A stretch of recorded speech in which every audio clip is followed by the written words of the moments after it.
முதலில் பேசவில்லை, கடைசியில் பேசுகிறார். அது ஏனென்று உங்களுக்கு தெரியும்.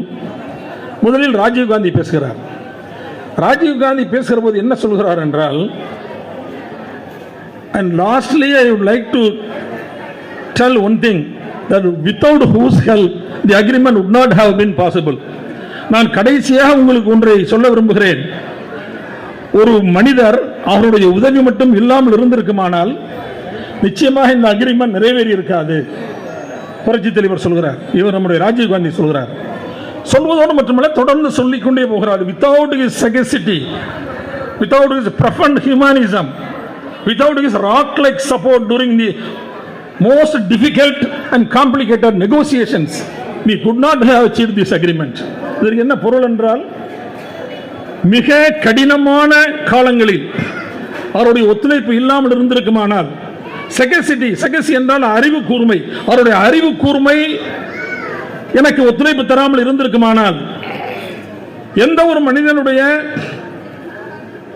அறிவும் தேசப்பற்றும் இந்த அக்ரிமெண்ட் வருவதற்கு காரணமாக இருந்ததோ அந்த ஒரு மனிதர் இல்லாமல் இருந்திருப்பாரேயானால் நான் இந்த அக்ரிமெண்டை நிச்சயமாக வெற்றிகரமாக போட்டிருக்க முடியாது என்று சொல்லிக் கொண்டே வருகிறார். அந்த மனிதர் யார் என்று அவர் சொல்லவில்லை, கடைசியாக சொல்கிறார். நிறைய இருக்கிறது அதிலே, கடைசியாக சொல்கிறார், and needless to say that I am talking about your chief minister MGR G என்று சொல்கிறார். நான் அதை இதற்கு மேலும் கொண்டு போக விரும்பவில்லை. நான் இதுவரை பேசிக் கொண்டிருந்தது வேறு யாரும் அல்ல, உங்கள் நாட்டினுடைய முதலமைச்சர் எம்ஜி ராமச்சந்திரன் ஜி என்று சொல்கிறார். இந்த வடநாட்டுக்காரங்க இந்த ஜி என்று சொன்னாங்கன்னா என்ன அர்த்தம்னா, மிகப்பெரிய உயரத்தில் நம்மை வைத்து பார்க்கிறார்கள் அர்த்தம்.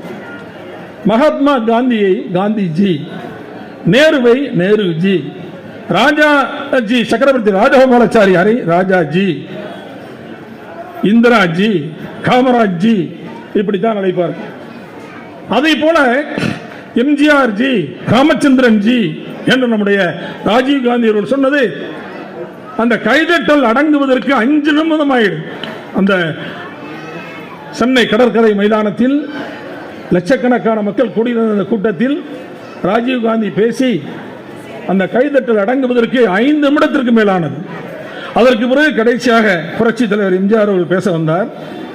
பேச வருகிற போது அந்த மைக் கொஞ்சம் ராஜீவ் காந்திக்கு உயரமாக வைத்திருந்தார்கள். மைக் அட்ஜஸ்ட் பண்றவங்க கூட அங்கே போக முடியாது, அந்த மேடைக்குள்ள போக முடியாது. தலைவர் வந்தார், ராஜீவ் காந்தி தான் வந்து அந்த மைக்கை தலைவருக்கு அட்ஜஸ்ட் பண்ணி கொடுத்தார். பாலாங்காக்கு நான் ஞாபகப்படுத்துறேன்.